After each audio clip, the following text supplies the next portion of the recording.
1. The first time, a royal guard broke the stillness in front of me. He did it by not letting go of a lump of wax. I have kept the minute glass at the College of Blazon for 11 years. I have watched men weep over a quartering and women faint over a precedence, and in all that time I had never once seen a king's guard do anything except stand, and march, and stand again. Sergeant Ansel Roake was holding the pendant seal of the Vaelmoor Attestation in his gloved right hand, at the height of his collar, exactly as the litany of seals requires, and Lord Sablewood, Lord Herald of Eldermoor, had said the words that release it. Corporal. The seal. He was a sergeant, not a corporal, but Lord Sablewood had never troubled to learn the difference between one stripe and two, and nobody corrected him, and Roake did not correct him either. Roake simply did not open his hand. The great chamber holds 200 people, and the benches were full that morning, because the Queen Consort was there. Morwenna sat in the front rank in dove grey with silver at her throat, her son Lord Cassius on her right, her steward Bertrand kite behind her with a leather folder on his knees, and she wore the expression I had learned to read in 3 years of watching her. The patience of a woman who is being given, slowly and publicly and by law, a thing she has already decided is hers. "Sergeant," said Lord Sablewood, discovering the stripe at last, "you may release the seal." Roake did not move his eyes. "My lord," he said. His voice was low and level and carried to the back of the chamber the way a dropped coin carries. "This seal is cast." I remember the sound the room made. It was not a gasp. It was the sound of 200 people turning their heads at once, which is a soft sound, like wind moving through a field of barley. Lord Sablewood laughed.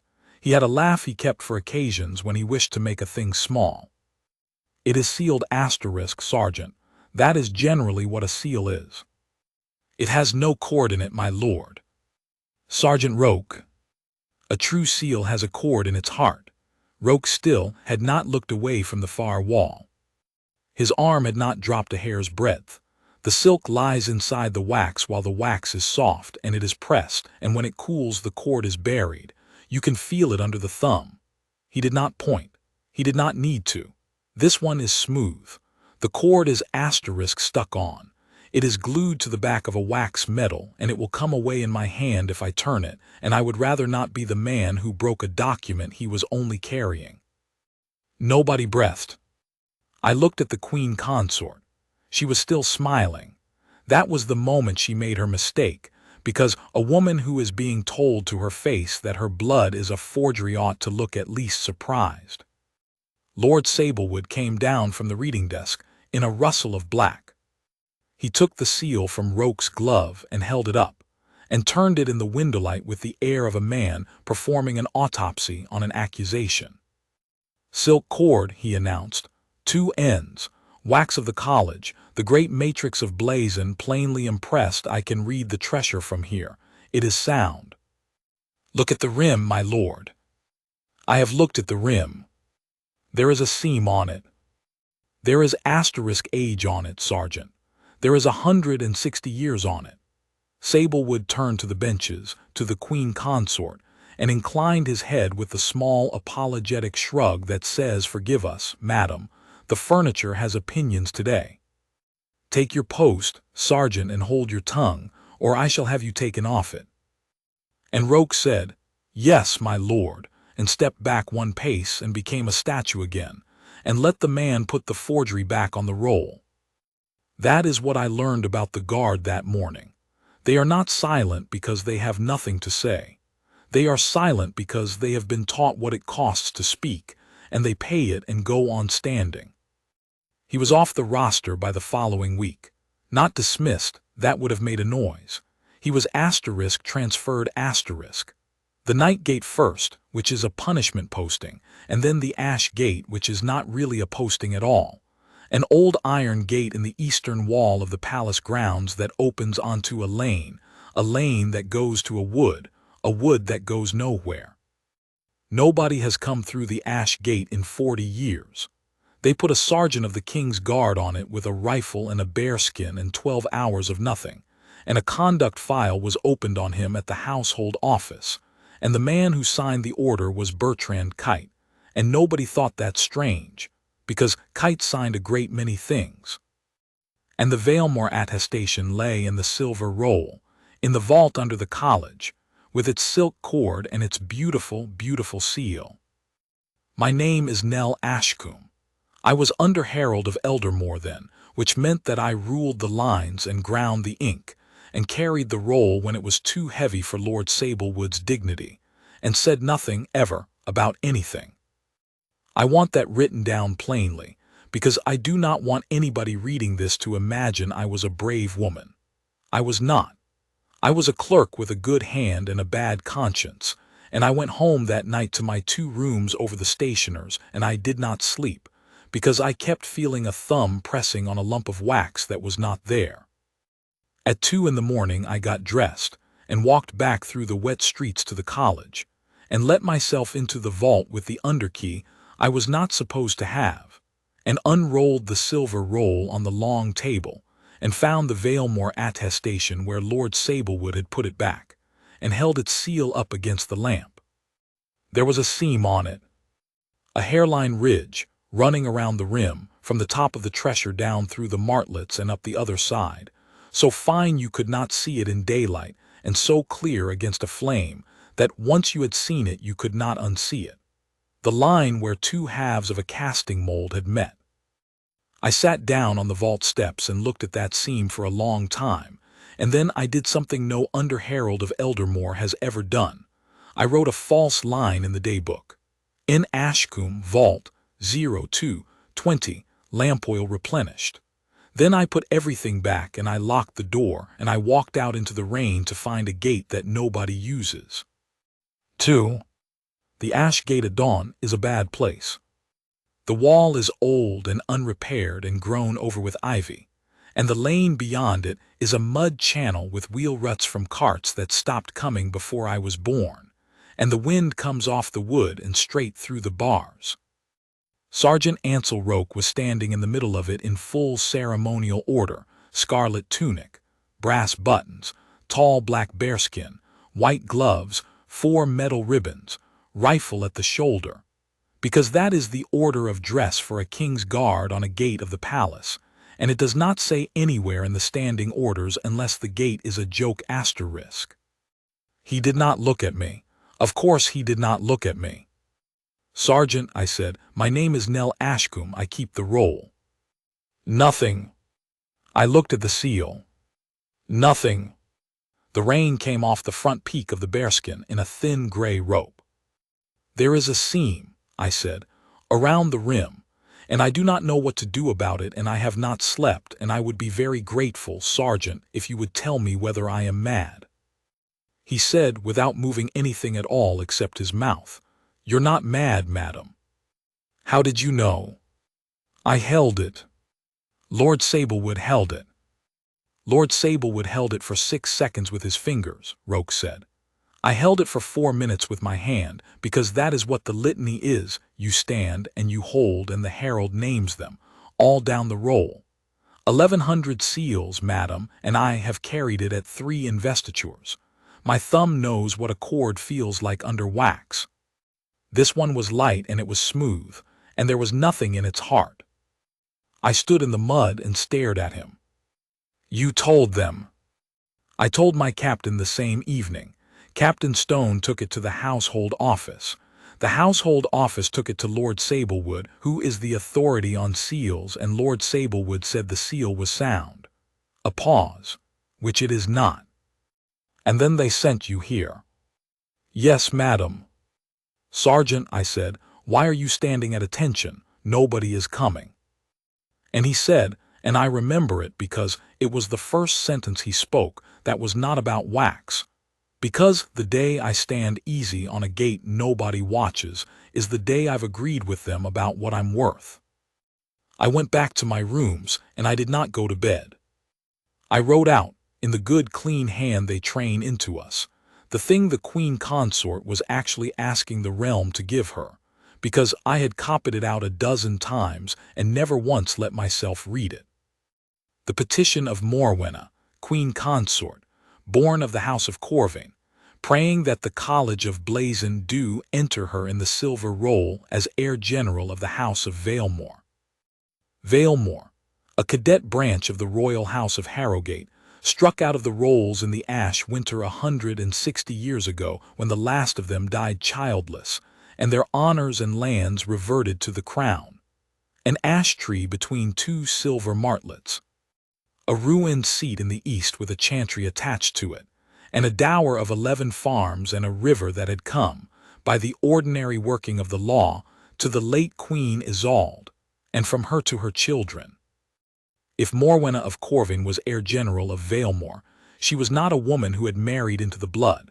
She was of it, which meant precedence over the king's own sister, Princess Adela, which meant a seat, by right and not by favor, on the Council of Regency if the king should die before Crown Prince Rowan's children were grown, which meant her son Lord Cassius entered on the roll of succession, and formalities have a way of walking up a list when the men above them fall off it. Which meant, above all, that if King Alaric died tomorrow she did not leave the palace. She stayed of the blood with rights.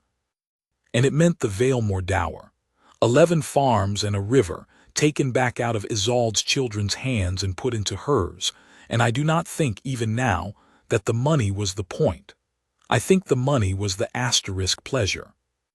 All of it rested on one sheet of vellum, allegedly sealed 160 years ago, in which the College of Blazon attested that Eleanor Vaelmoor, daughter of the house, had married Ranulph Corvane in the year of the ash winter and borne him a son.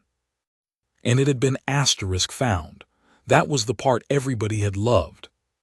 It had been found 3 years ago in the muniment coffer in the crypt of the ash chantry at Vaelmoor, sealed since the ash winter, opened at last by the Queen Consort's own people, and how romantic, and how fitting, and how quietly convenient. I put my pen down at about 4 in the morning and I said aloud to nobody, "Who found it?" 3. Bertrand Kite found it. It said so in the petition, in my own handwriting, because I had copied the fair engrossment myself 2 years before and never thought about a word of it. Discovered by B. Kite, steward in the presence of G. Loom, keeper of muniments to Her Majesty. G. Loom. I went into the college at 7, before Lord Sablewood, and took down the Book of Cutters, a grey ledger in which the college records every man licensed to cut a matrix, a seal die, and every man struck off for abusing the license. It is a short book. There have been fewer than 90 of them in 400 years. Gervase Loom, cutter, admitted in the reign of the late king, struck from the rolls for the taking and selling of impressions from matrices in his keeping. Mark, a weaver's shuttle. A weaver's shuttle. Every cutter has a mark. It is vanity and it is also insurance.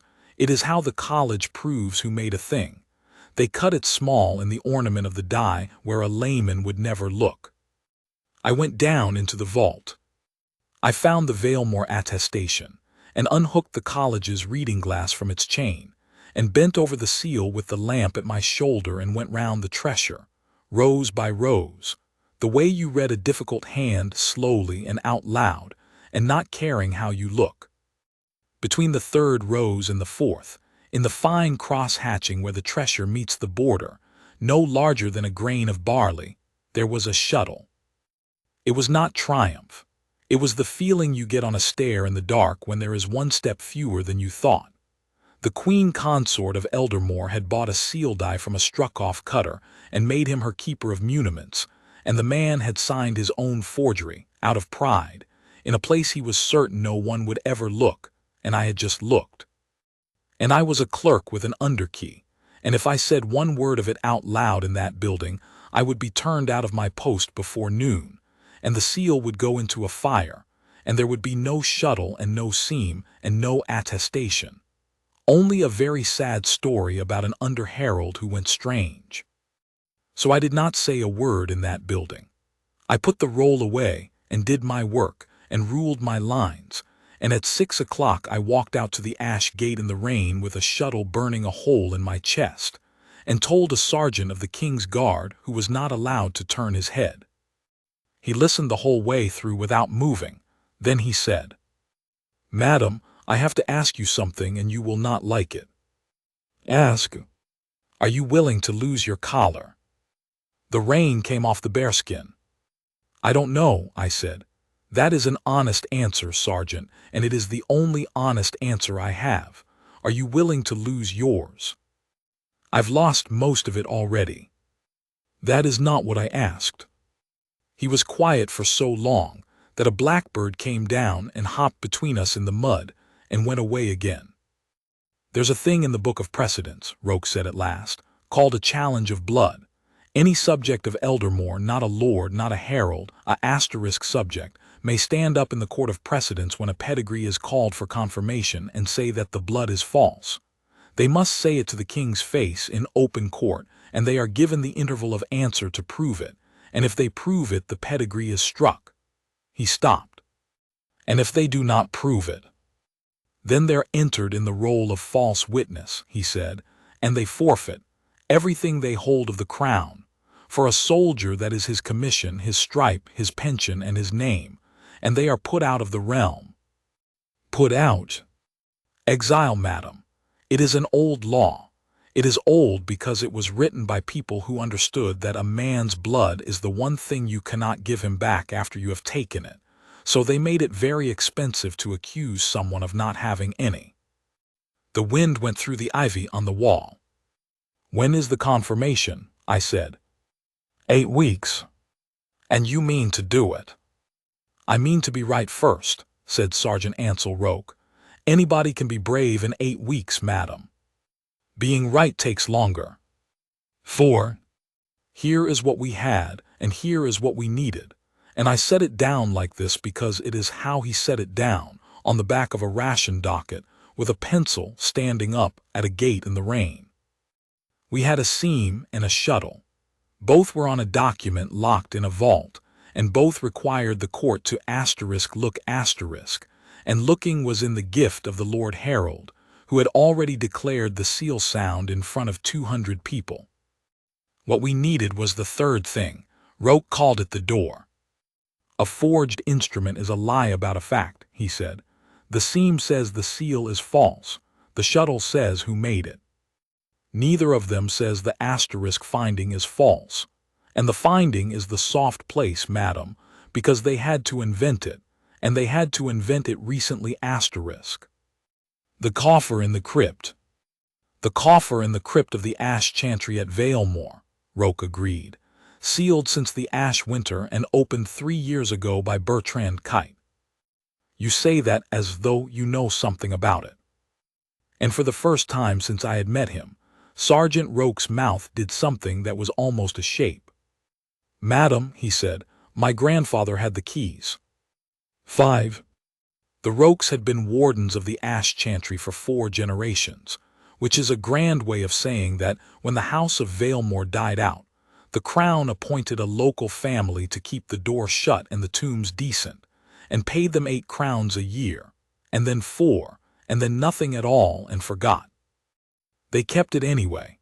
Hebron Roake kept it, and his son kept it, and when his son died his widow kept it, and she was keeping it still, in a cottage with a stone floor and a hen run, 40 miles east of the palace. The muniment coffer, Roake said, is an iron box in the north wall of the crypt. I have seen it 100 times. It is empty. You are certain? It has been empty for 60 years, madam, and there is a piece of paper that says so. He put the pencil away. In the flood year, when the river came up and the crypt took 2 feet of water, the Crown Archive cleared every document out of every Vaelmoor coffer, every scrap. My grandfather stood in the water and handed the boxes up, and the archivist wrote him a receipt for the contents, and the archive kept the record and my grandfather kept the counterfoil. I felt the stare go out from under me again. Then nothing was found in that coffer 3 years ago, I said, because there was nothing in it to find. No, madam. Sergeant, that is not a soft place. That is a hole through the middle of the whole thing. It is a hole, he agreed, if the archive still has its half of the receipt, which is what you are going to look at tomorrow, because you have a herald's collar and I have a gate. The Crown Archive of Eldermoor occupies the undercroft of the old treasury, and it is run by a small, furious man named Peveril Hask, who loves his books and hates every living person who wishes to read one. He made me sign 3 lines and wait 40 minutes, and then brought out the removal book for the flood year. Removals are entered by county, and then by house, and then by date. I found the county. I found the season. I turned to the leaf that ought to have held the Vaelmoor entries. It had been cut out. Not torn. Cut with a razor, hard against the gutter, so cleanly that the book still lay flat.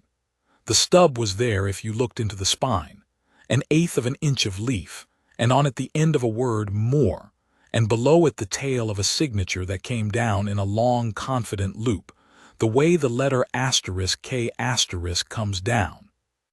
Master Hask made a sound like a kettle. "That is not possible," he said. "When was it last called for?" He went and fetched the request slips and came back white to the ears, and he held out the slip without a word, and I read it. Removal book, flood year, requested for the household of Her Majesty the Queen Consort, be kite, 3 years ago, 11 days before the attestation was found. He sat there, Hask whispered, pointing at the table with a shaking finger. He sat there at that table in my undercroft. "Master Hask," I said, "do you keep the slips?" "I keep everything." "Then keep that one somewhere that is not a shelf," I said, "and do not tell anyone I asked for the book." He looked at me for a long moment with his furious little eyes. I have loved Peveril Hask ever since. Zix. They had cut the page. That was the thing I could not get past, walking back across the palace ward with my heart going like a drum. It meant they knew the receipt existed, which meant they had gone looking for exactly the thing that could kill them and found it and killed it first. Which meant Bertrand Kite knew there was a counterfoil.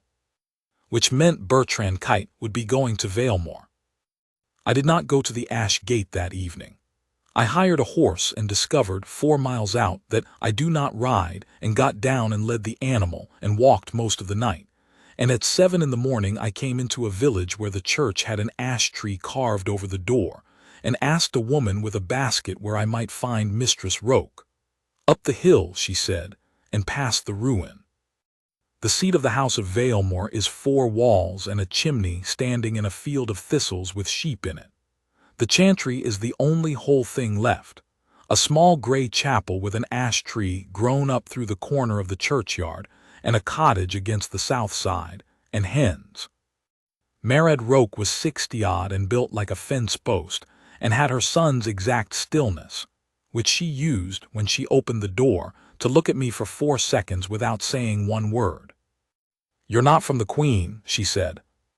"No. They came Tuesday." I put my hand on the door frame. "Mistress Roake who came?" "A gentleman in a good coat and 2 men with him. Wanted the chantry keys. Wanted my father-in-law's box." She said it flatly, the way you'd report weather. "I told him the keys are the Crown's and he could bring me a warrant, and he said he was the Crown, and I said then he'd have no trouble writing it down. And he stood there, and then he went away." "He will come back," I said. "I know he will," said Morwenna Roake. "That's why I moved the box," and she stood aside to let me in. It was under a flag in the hen run, wrapped in oilcloth inside a biscuit tin, full of the ordinary sediment of 4 generations of poor honest people. A christening cup, a bundle of letters, a lock of hair, and at the bottom, foxed and soft as cloth, a printed form of the Crown Archive with the blanks filled in a clerk's hand. "Received this day from the chantry of Vaelmoor by removal on account of flood. From the muniment coffer, north wall of the crypt, 9 bundles, 1 roll, 1 sealed packet. The said coffer left empty and open, its lock being rusted through. Witnessed, H. Roake Warden." and in the corner, the archive's own docket number, which would match, exactly, the number that had been on the page that somebody had cut out of the removal book with a razor. I sat down on Morwenna Roake's stone floor and I laughed, and then I stopped laughing rather suddenly, because I understood that I was holding the only surviving copy of a fact, and that the entire distance between the Queen Consort of Eldermoor and the truth was one biscuit tin and one 60-year-old woman with a fence-post spine. "Mistress Roake," I said, "you will need to come to the capital. I've a hen run. You have a son asterisk," I said, "and in 7 weeks he is going to stand up in front of the king and call the Queen Consort a liar, and if he is wrong they will put him out of the realm." She looked at the fire for a while.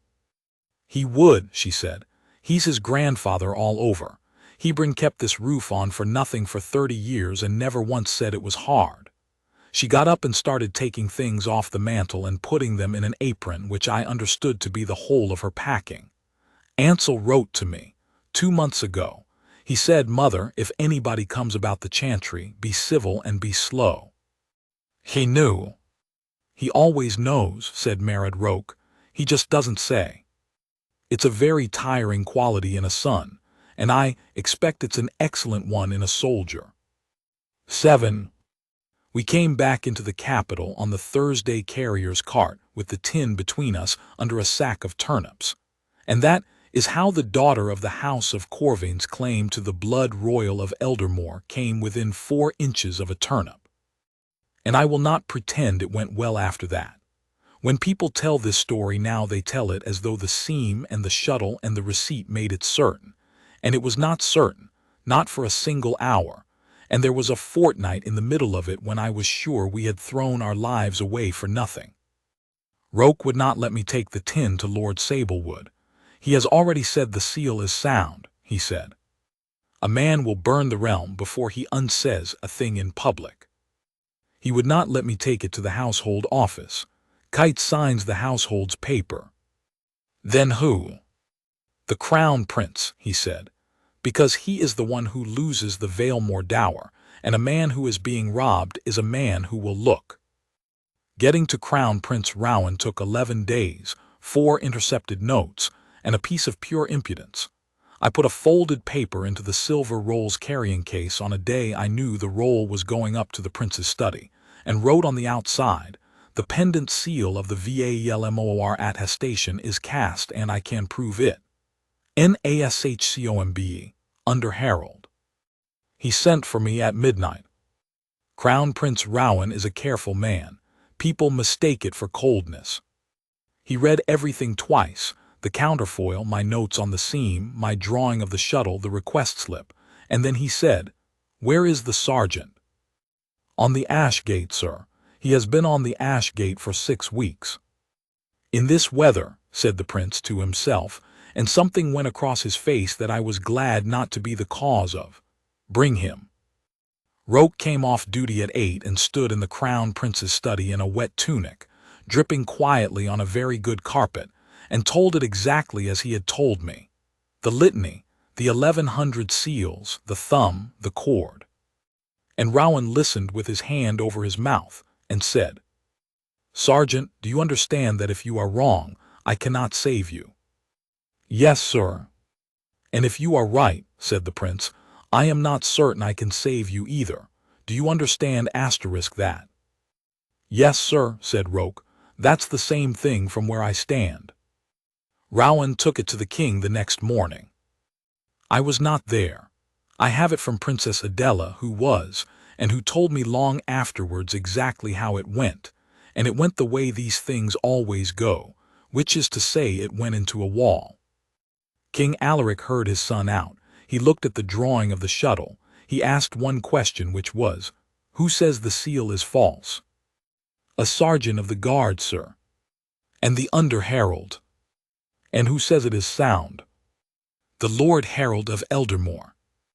"Then," said the king, "I'm asked to believe that my Lord Herald is a fool or a knave, that my wife is a forger, and that the men who told me so are a sergeant on a gate and a clerk with a lamp 8 days before the court of precedence, on the strength of an asterisk drawing." He put the paper down. Bring me the instrument, Rowan. Bring me the seal itself, examined by the officer of the crown whose duty it is to examine seals, and I will act on what he finds. But I will not put my wife on trial in my own hall on hearsay. Not her, not anybody. Father, not anybody, said King Alaric. That is not tenderness, boy. That is the law, and it is the only thing standing between this family and the mob, and you will want it yourself one day. And he was right. That is the thing that nobody says. He was entirely, unarguably right, and being right is what nearly lost it. 8. They came for us within 2 days, and they came for us properly. The counterfoil went first. I had it in a locked drawer in my rooms over the stationer's, and I came home on the Wednesday to a door standing open and a broken drawer and every other thing in the place untouched, my mother's ring on the washstand, 4 crowns in a jar, and the tin gone. I sat down on the floor of my ransacked rooms, and I was sick. Then Gervais Loom disappeared. I know now that he went of his own accord, but at the time it looked like the last stone going in on top of us. The household book was amended that same week, and where it had said G. Loom, keeper of muniments, it now said vacant *, and when I asked at the household office, they told me pleasantly that no such person had ever been employed there. And on the Friday, Captain Havard Stone read out on parade that Sergeant Ansel Roake was suspended pending an inquiry into conduct unbecoming, the particulars being that he had interrupted a ceremony of the realm and made a public accusation against a document of the crown, and that his commission and stripes were held in abeyance, and his arms were to be returned to store. Which meant he was not a king's guard.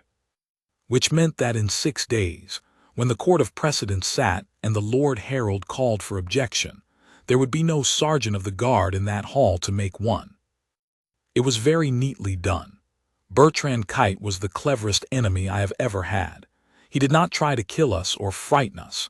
He simply took away, one by one, every single thing we would need in that room, the paper, the witness, and the uniform, and left us holding nothing but a true story, which, in a court, is worth precisely nothing at all. And then, because he was clever, he offered us the door out.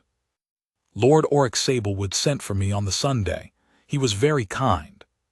He gave me sherry, which he had never done, and told me that he understood that a young herald with a good eye is a jealous animal, that we all of us see conspiracies in the grain of the vellum, and that it was no shame, and that he had done the same himself at my age. The matter ends there, he said. You will withdraw nothing publicly because you have said nothing publicly.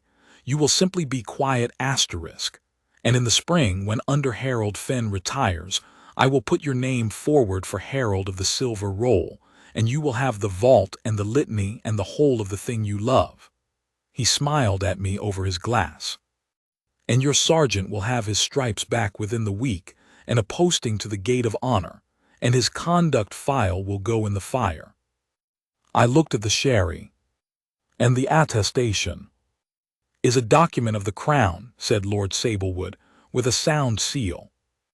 I went out to the ash gate. He was not there, of course he was not there. He was suspended. But he was there anyway, in a plain coat, standing in the mud on the outside of the bars, looking at the gate he was no longer allowed to guard. I told him the offer, all of it. The vault, the litany, the gate of honor, the fire. The rain had stopped. There was a low yellow light under the clouds, and it made the wet ivy shine. It's a good offer, Roake said. It is a disgusting offer. It is both, madam. That's what makes it work. He looked at the ruts in the lane. You'd have the roll. I'd have my name. Nobody is put out of the realm. The king keeps his wife, and in 15 years, when he is gone and she is sitting on the council of regency with her son's name on the roll of succession, we will both be old, and we will both be comfortable, and we will not talk about it. Sergeant, I have a mother, he said, in a cottage, with no money, who has kept a dead family's roof on for nothing her whole life because a Roake said he would. And they took the tin out of your drawer, and they cut the page out of the book, and they have unmade a man out of the household book as if he had never been born. They will not hurt us, madam. They will simply put an eraser through us, and the silver roll of Eldermoor, the roll, madam, the asterisk roll, will have a lie on it in the third rank, sealed with a cast seal, signed with a shuttle. He turned round and looked at me for the first time in the whole 8 weeks. Take the vault, he said. You'd be good at it. I'm going to stand up on Thursday. I said, with what? And Sergeant Ansel Roake said, with my hands. 9. I did not sleep that night either. I lay in my bed in my broken-into rooms, and I turned it over and over, and somewhere around 3 I sat bolt upright in the dark and said, out loud, it's in the room. Because it was. Everything they had taken from us was an asterisk copy of the truth, the receipt, the witness, the entry in the book. But the lie itself, the thing with the seam in it and the shuttle on it, was on the silver roll, and the silver roll would be carried into the great hall on Thursday morning and laid open on the table, because you cannot confirm a pedigree without the roll it is written on. They could not hide it. Morwenna's scheme required, absolutely required, that the forgery be brought into the king's presence and unrolled in the light. We did not need our evidence. We needed hers on a table with a lamp near it, and a man who knew what a cord feels like under a thumb. And we needed one more thing, and it was the thing I could not get. We needed an asterisk right to speak, because Roake was not a king's guard anymore, and the court of precedence does not take objections from the crowd. It takes them from subjects of the realm, in a form, under an oath, with a surety, a person of standing who stands behind the challenger and forfeits with him. I did not know a single soul in Eldermoor who would stand surety for a broken sergeant against the Queen Consort. Then, on the Monday, Princess Adela sent her coach to the College of Blazon for me, and did not ask. She is not what people think. The realm has an idea of Princess Adela, the horses, the hospitals, the plain gray coat, the terrifying punctuality, and none of it prepares you for the fact that when she wants to know a thing she looks at you and keeps looking until it comes out of you like a splinter. My nephew tells me, she said, that a sergeant of the guard has been living on the Ash Gate in November for the sake of a lump of wax. Yes, ma'am. And that you have been walking out there to see him in the rain, and that somebody has been through your rooms, and that Peveril Hask, who has not spoken to a living creature since the old king died, has taken to sleeping in his undercroft with a poker. He has. She poured tea. She did it herself, which I have since learned is how she conducts every conversation she means to remember. Miss Ashcombe, you believe my brother's wife has forged her blood. There is no answer to that, so I gave her the true one. Yes, ma'am. And I can show it to you in daylight in 4 minutes, if somebody will fetch me the roll and a lamp. Princess Adela put down the pot.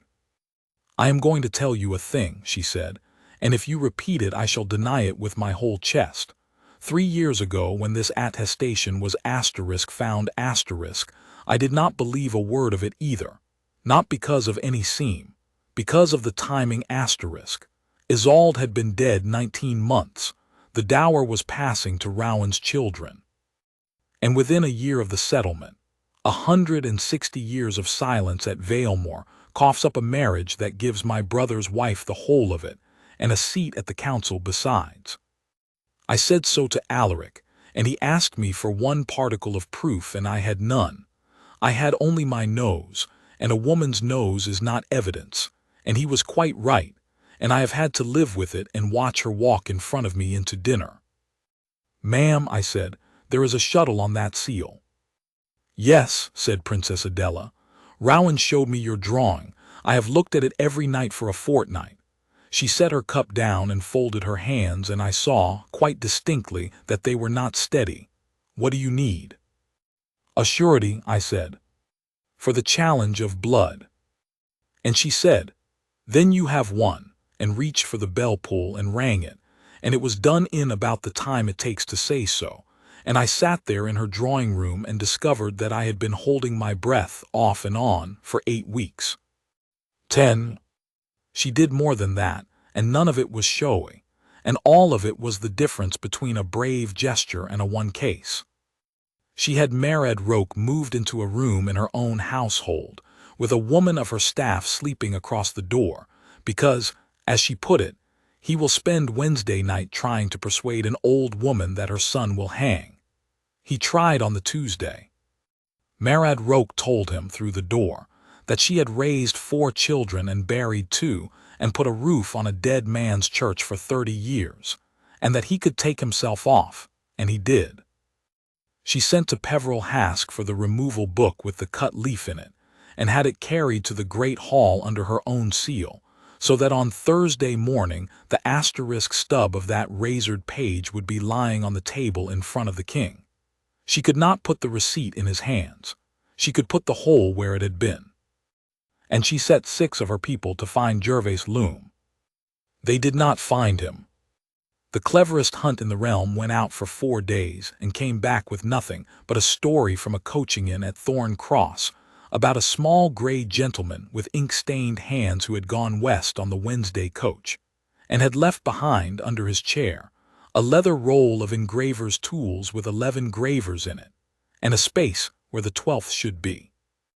Adela laid the roll on the table and looked at the empty loop. "He has taken 1 graver," she said. 1. Why does a man running for his life carry 1 chisel?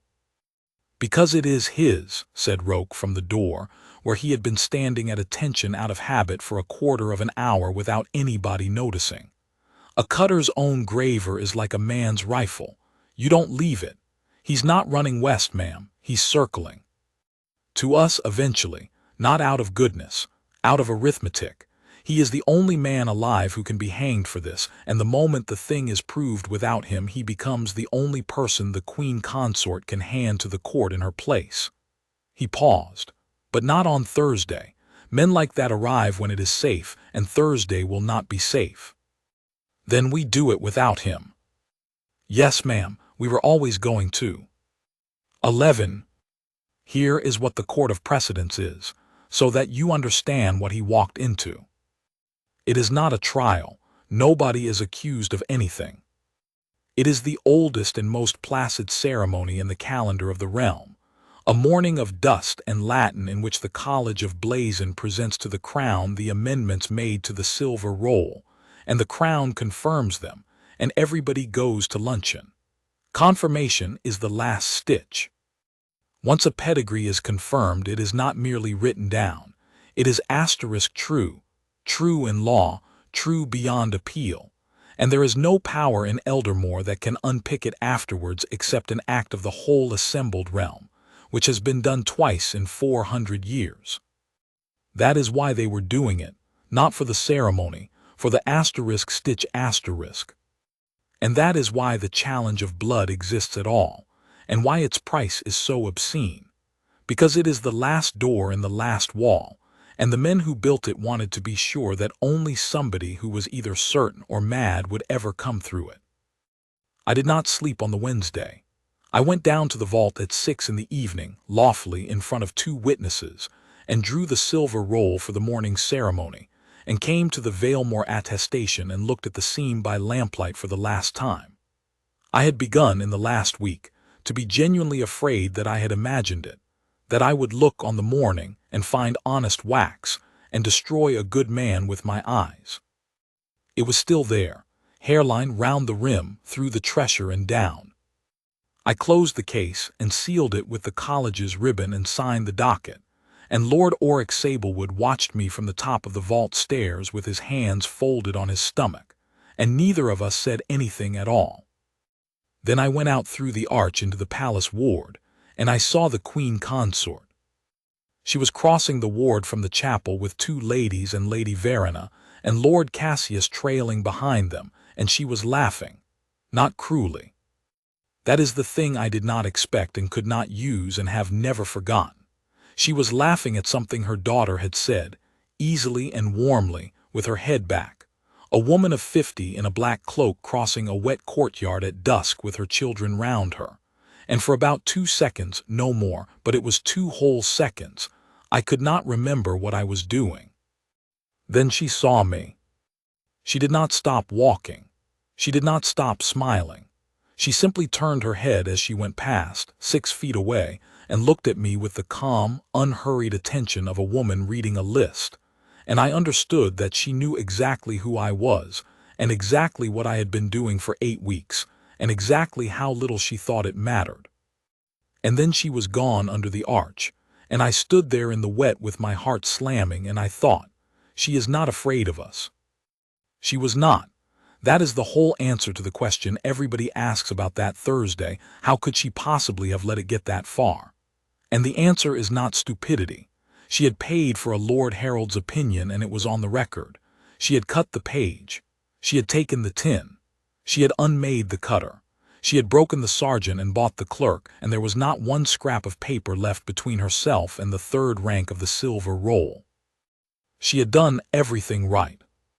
She had simply never in her life stood on a gate for 12 hours in the rain, and so it had not occurred to her that a man could be a piece of evidence. 12. I met Roake at the foot of the great hall steps at 7:30 on the morning of the Court of Precedence, in a gray fog, with the braziers going. He was wearing a plain dark coat, a plain collar, and his father's boots. No scarlet, no bearskin, no rifle, no gloves, no metal ribbons. They had taken all of it back into store, and he looked, standing there in the fog among the lords going up the steps in their fur, like a country schoolmaster who had come to the wrong building. "Sergeant," I said. "Not today, madam," he said. "What then?" He thought about it, seriously, the way he thought about everything. "A subject of the realm," he said. "That's the whole of the qualification. That's all the law asks for. I have been thinking about it all night, and it is a very fine law, madam, and I am glad to be exactly the size of it." "You are shaking." "Yes, madam." "So am I." "I know," he said. "Have you the glass?" I had the glass, the college's own reading glass on its chain, which I had signed out at 6 in the morning with the inventory clerk watching, because I was still, that day and for 2 hours more, under Herald of Eldermoor, and it was the last piece of my office I ever used. "They will not give you the roll," I said. "Sablewood will not let you touch it. He will say a challenger may not handle the instrument." "Then he will have to hold it up himself," said Roake, "and hold it a long time in front of the king in the light, while I tell the court what his own thumb is telling him. And he will do it, madam, because if he refuses to hold up a document he has publicly sworn is sound, every man in that hall will know why." He looked up the steps at the great doors, and the fog, and the light coming out of them.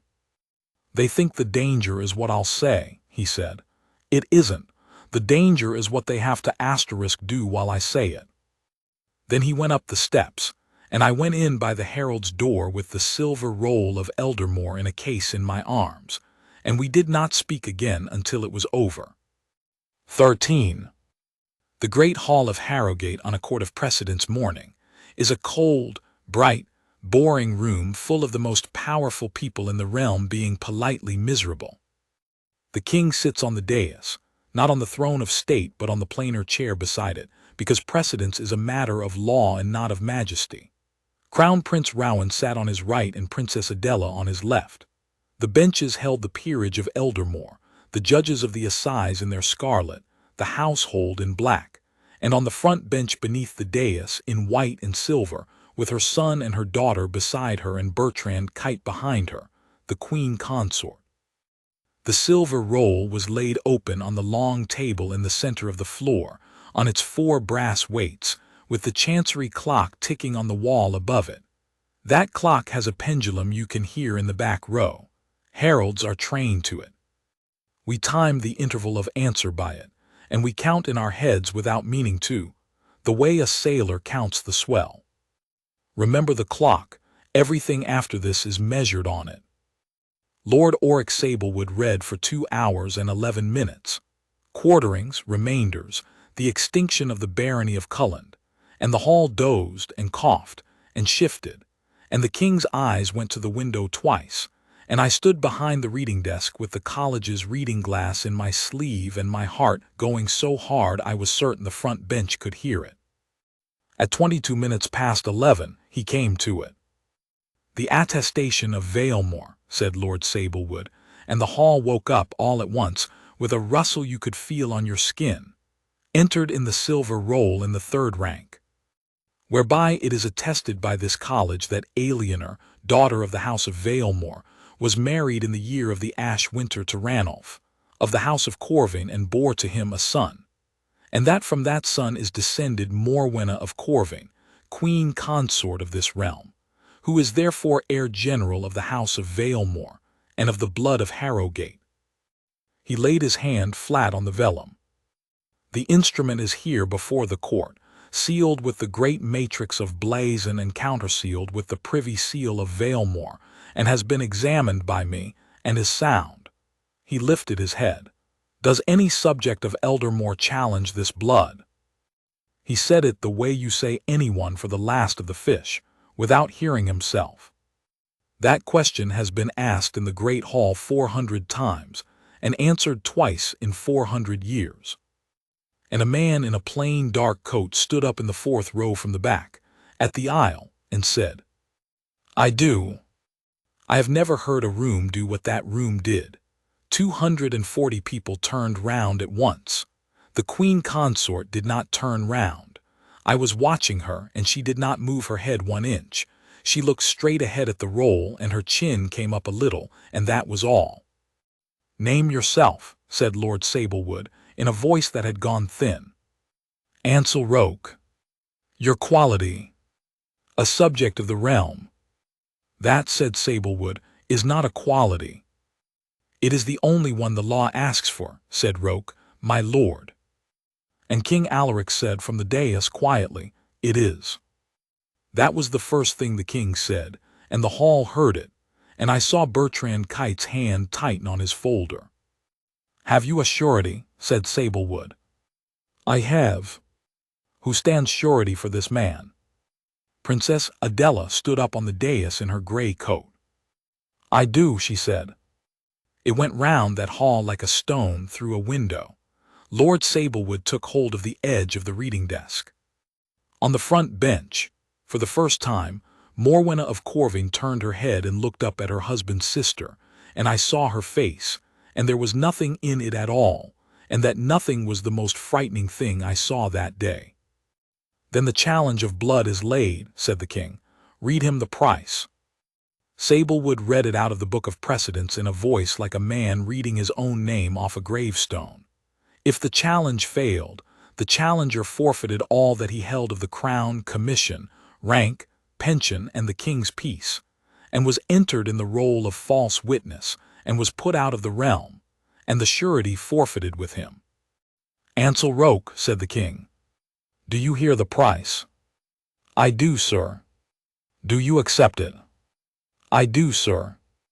"Come down," said King Alaric, "and stand at the table."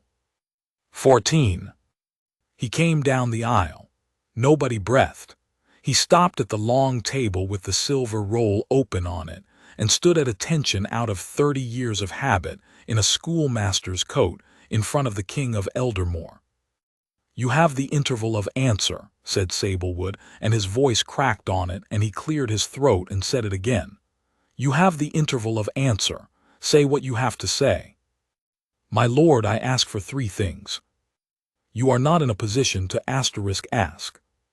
"He may ask," said the king. "Sir," said Roake, "I ask for a lamp, I ask for the college's reading glass. And I ask that the Lord Herald hold up the pendant seal of the Vaelmoor Attestation in his own hands, where the court can see it, for as long as it takes me to speak. I will not touch the instrument. I am the challenger.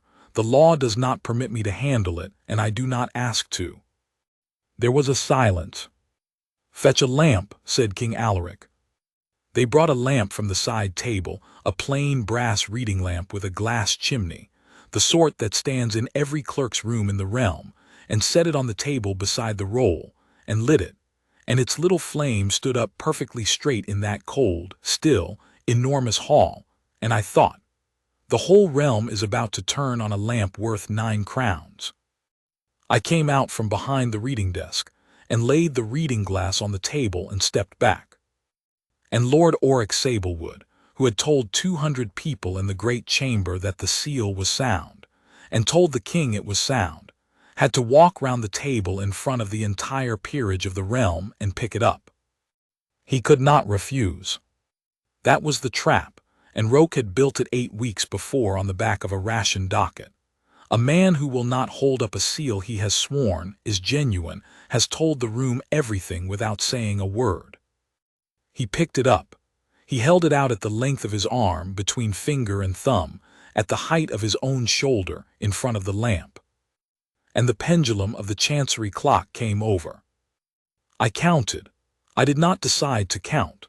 I have kept the minute glass at the College of Blazon for 11 years, and I could no more have not counted than I could have stopped my heart. And afterwards, when they asked me, I gave them the number, and it is in the margin of the record in my own hand. XLVII. 47 seconds. From the first swing after Sablewood lifted the seal, to the moment the Queen Consort of Eldermoor went down on the marble. 1, my lord, said Roake. Turn it so the court sees the back. 4, Sablewood turned it. 6, there is a silk cord coming out of that seal, said Roake. 2 ends cut clean. My lord, is the cord in the wax. 9, it passes through though.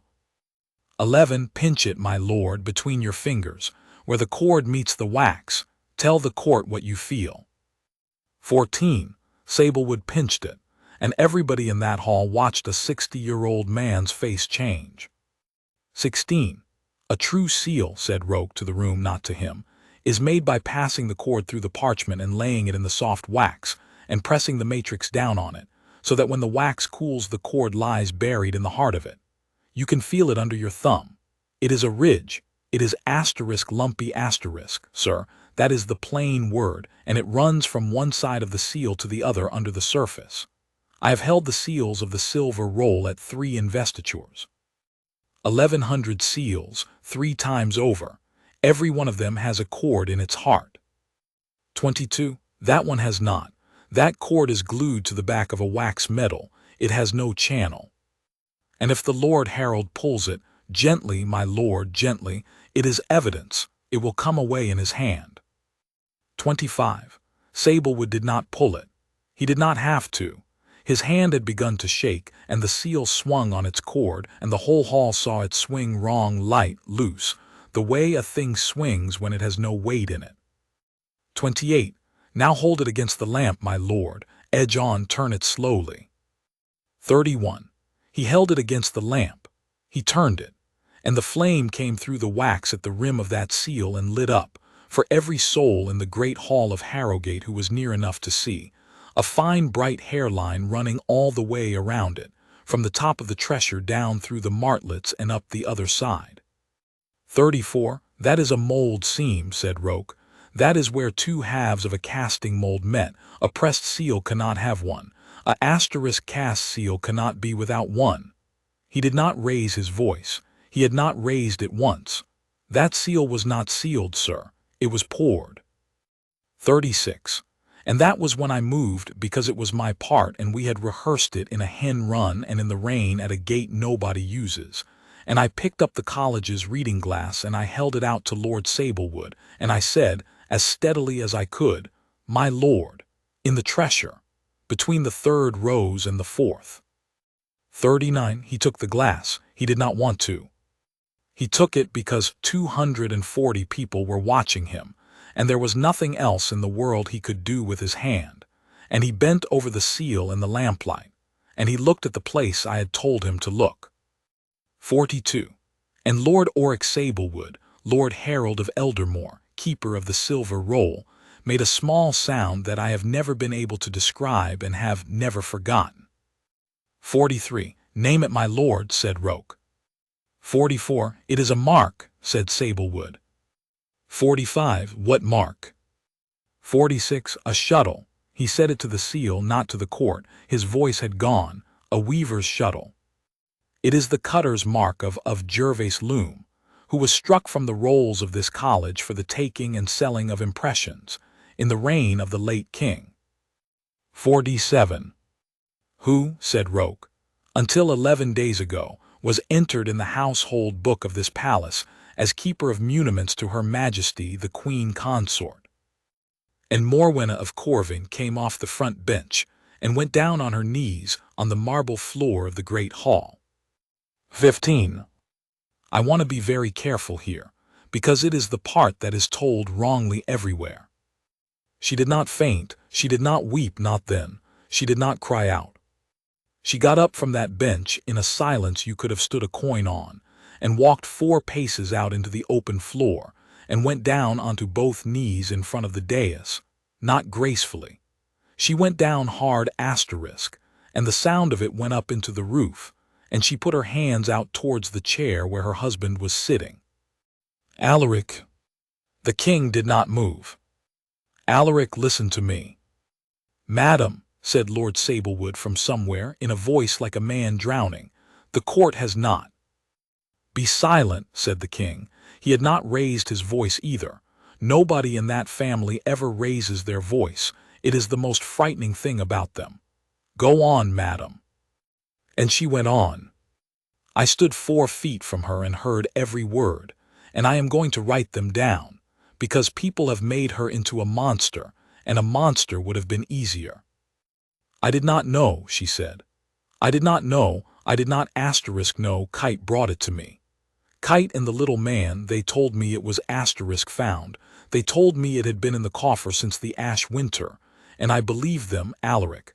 I believed them because I wanted to believe them, and that is not the same as knowing. Behind her, Bertrand Kite stood up, and 2 of Princess Adela's people, who had stood at the end of that bench for 2 hours looking like footmen, took him by the arms, and he sat down again. 3 years, said the king. Alaric. 3 years, madam. You have gone in front of my sister into dinner for 3 years. Because you were going to die, she said. And the hall, 240 people, made no sound at all. You were going to die, said the Queen Consort of Eldermoor on her knees on the marble, and I was going to be nothing. Do you have the smallest conception of what I am the day you stop breathing? I am not the mother of your heir. I am not of your blood.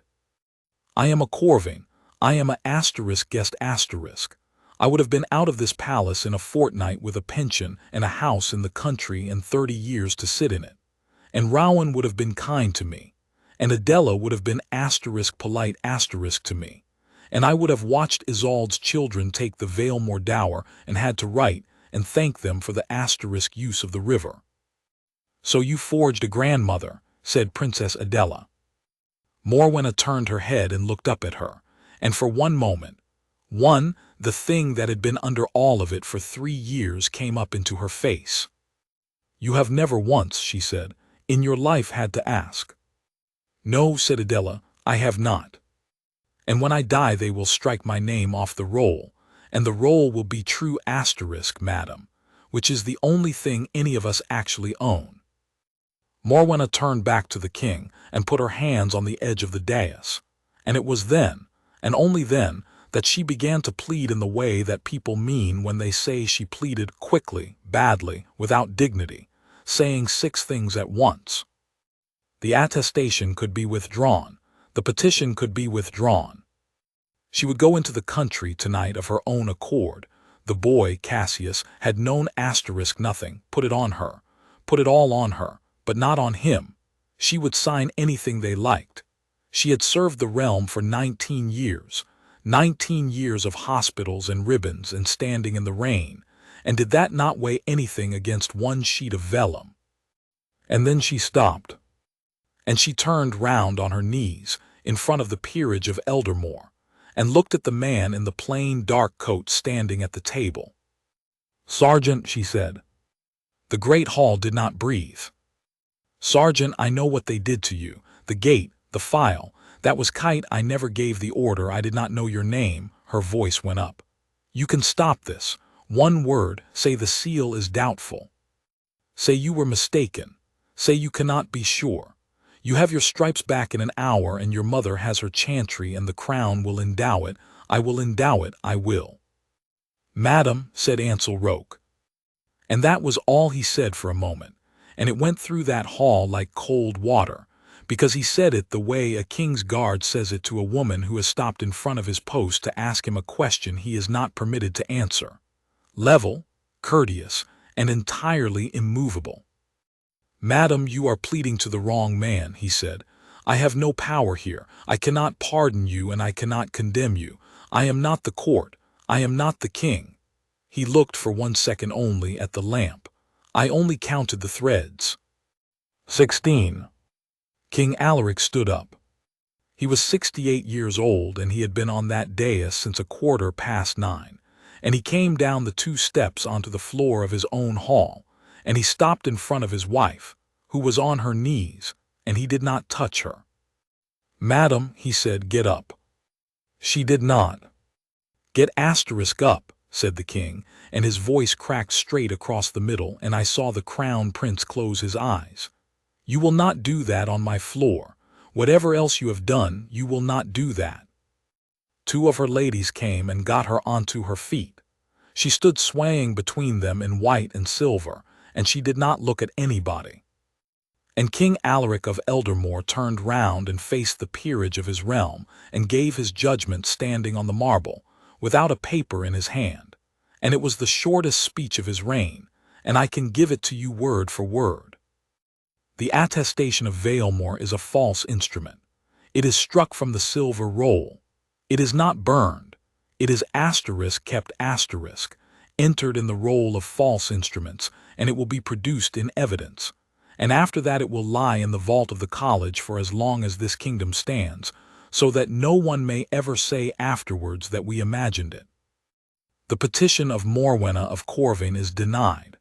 The precedence she has taken in this house for 3 years, she took by a lie, and it is void from the day she took it, and the rolls will be corrected accordingly. Bertrand Kite is arrested, on the charge of forging and uttering a false instrument of the College of Blazon, and of stealing and defacing the records of the Crown Archive. He will answer at the assize. Gervais Loom is proclaimed, on the same charge, and will be taken.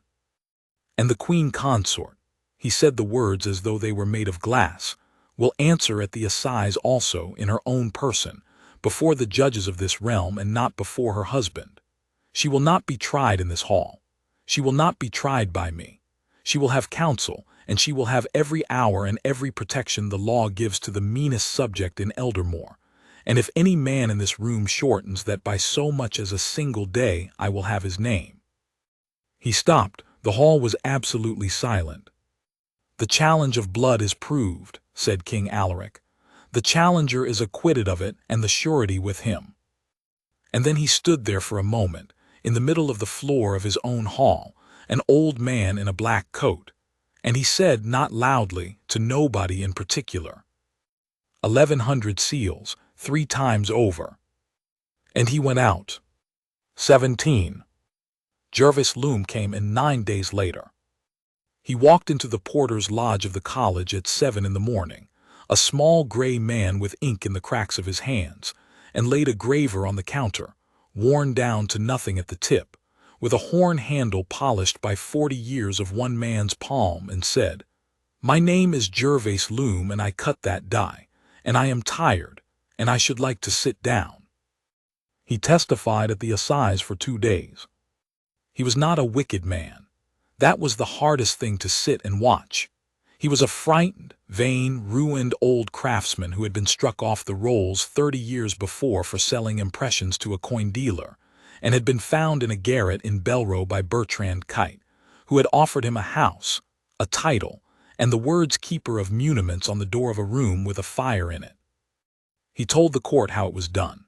The wax metal cast in a 2-piece mold, the impression taken from a genuine Vaelmoor seal in the archive, the vellum he had bought genuine, blank, 160 years old, off a bound-in flyleaf, which is where all good forgers get their vellum, the oak gall ink aged with lamp smoke and damp cellar brick, and the coffer he had rehinged himself with brass pins, because a coffer that will not shut cannot be sealed. And they asked him why, in the name of everything holy, he had cut his own mark into it.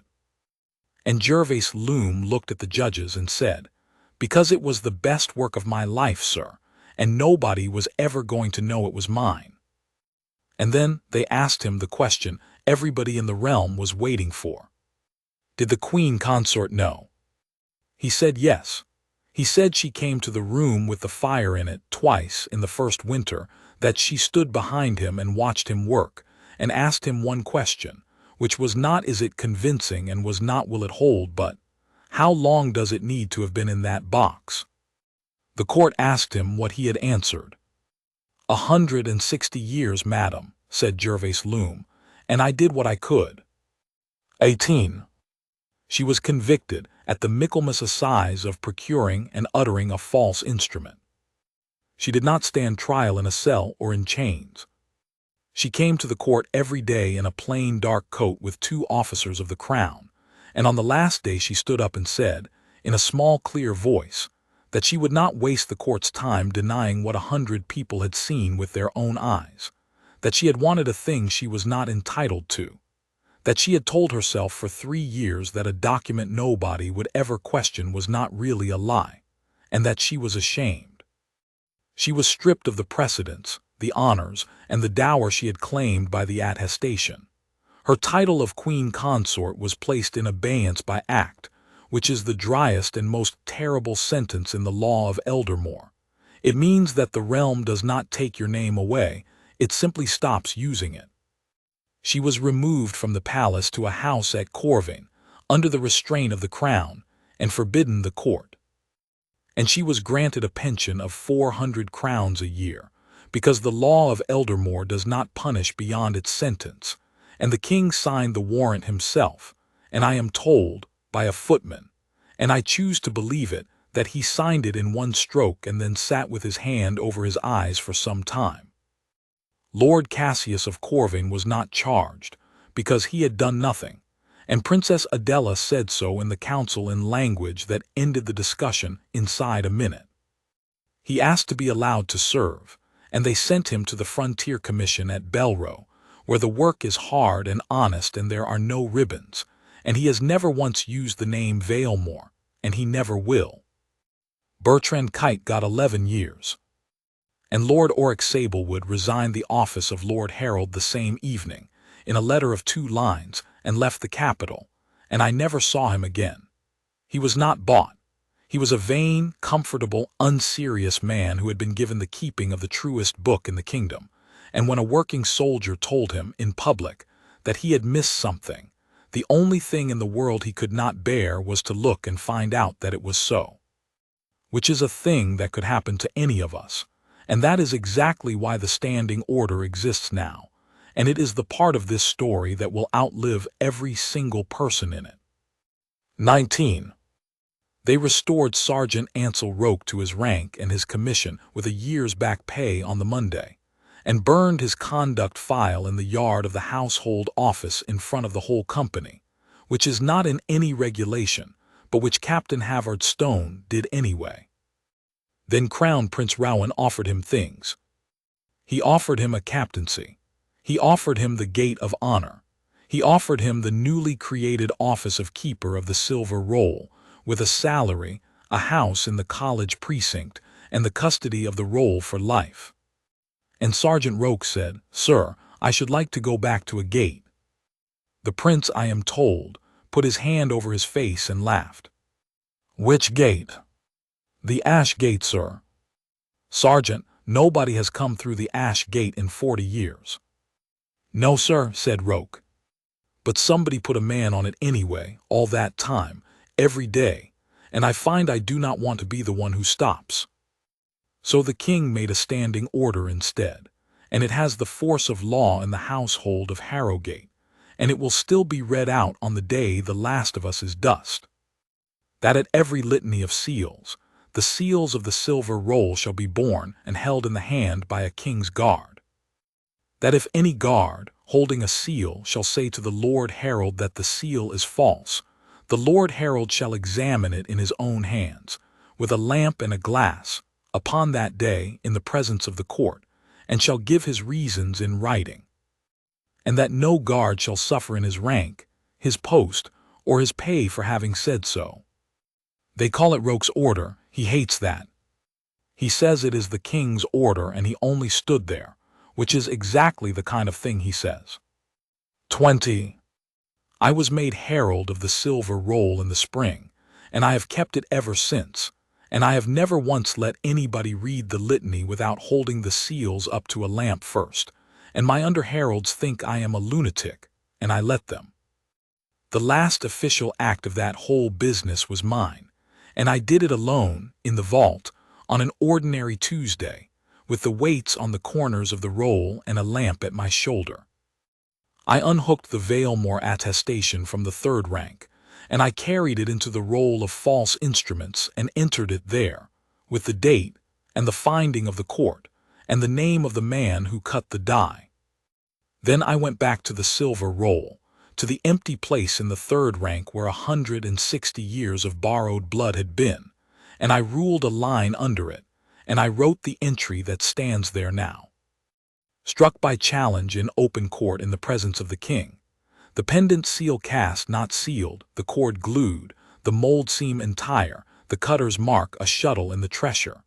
Challenged by Ansel Roake, sergeant, king's guard upon his own hand and his own hearing, having held 1,100 seals of this roll at 3 investitures. The interval of answer, 47 seconds.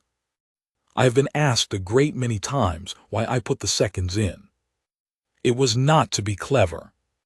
It was because I was the one holding the glass, and I was standing 4 feet away, and I want whoever opens that book in 300 years to understand something that the clerks and the ballad-mongers have never once got right about that morning. They tell it as a thunderbolt. They tell it as though a man stood up in a hall and struck a queen down with a word. It was not a thunderbolt. It was 8 weeks in the rain on a gate nobody uses. It was a woman with a fence-post spine moving a biscuit tin under a flagstone in a hen run.